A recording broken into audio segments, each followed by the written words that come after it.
Hello and welcome to the second video, which is Warlord Zon'ozz in the Dragon Soul raid. This is the 10-man difficulty on normal. So it's a general tank and spank fight with a few little implementations of positioning, stacking and marking of players. So we'll initially start with how we did the fight. We did the fight with one tank, 2 to 3 healers and 5 to 6 DPS. We actually did this fight recorded with 3 healers and 5 DPS, just so we know that we'd have the healing power to get through it. You could probably try it out with 6 DPS, but you know, maybe it might not be enough healing power, whatever. But if you've got real good healers, then you should try that out. So other than the tanking and spanking and stacking and marking of the players, there's also a little orb that you're going to be moving in with. There's a reason you do that, and I'll show you that when that comes up in a second. But like, you're going to be bouncing the ball between you and the boss, and the order bounce we did is 5, 3, 1, 1, 1. So like it's 5 times, then 3 times, then 1 times, then 1 times. And that's because the boss gains 10% physical damage and 10% speed per bounce by 10%. So that stacks obviously, so you don't want to be going over too much, so your tank's just going to get annihilated.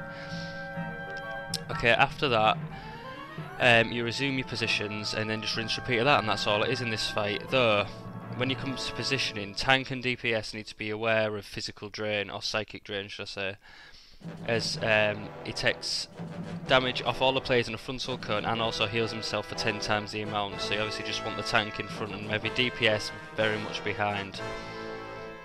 Now you're bouncing the ball between you, but to get rid of them charges you need to hit the boss with the ball. So when that happens, the boss activates, like, well, he engulfs the room in sort of like black stuff and casts Black Blood of Gorath, which deals damage every 1 second, and I'll try and mention that when it comes up in a second. And I think there's one more tactic that the healers need to face, and that's the dispelling of the debuff. Now what happens is, the debuff does damage to you, but when dispelled, knocks you back. This is Black Blood of Gorath, by the way, when you do it you stack and heal. Anyway, Disrupting Shadows does damage every 2 seconds, and when dispelled will cause knockbacks and interrupt them.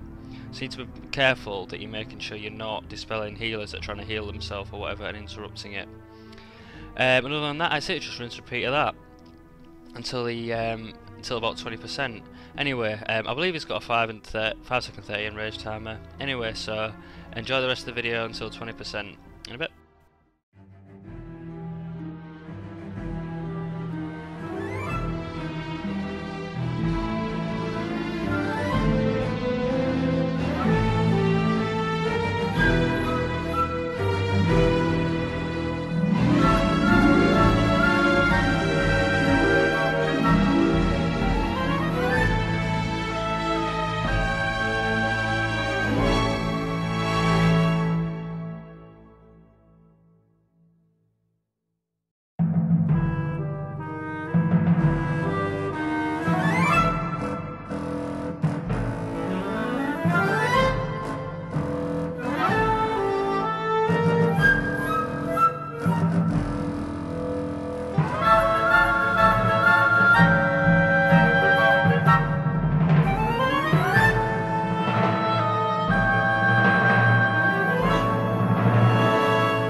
Okay, so upon reaching 20%, you probably want to cast Heroism, because every time you make the ball hit the boss, he receives a stacking debuff which increases his damage taken, so you obviously want to save Heroism for when you've got enough stacks, you know, so if he's taking like 100% damage, you know, you pop Heroism, that is going to be taking a lot of damage to quickly burn him down.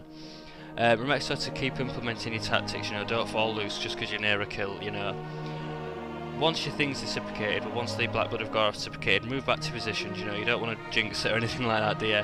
So just try and get him, and then finish him off, and that's usually the kill. So anyway, I hope you've enjoyed this video. I'm going to be doing more videos, I think I've got a couple more to do. So if you like this, just subscribe to my channel, and I hope to see you again in a bit, guys.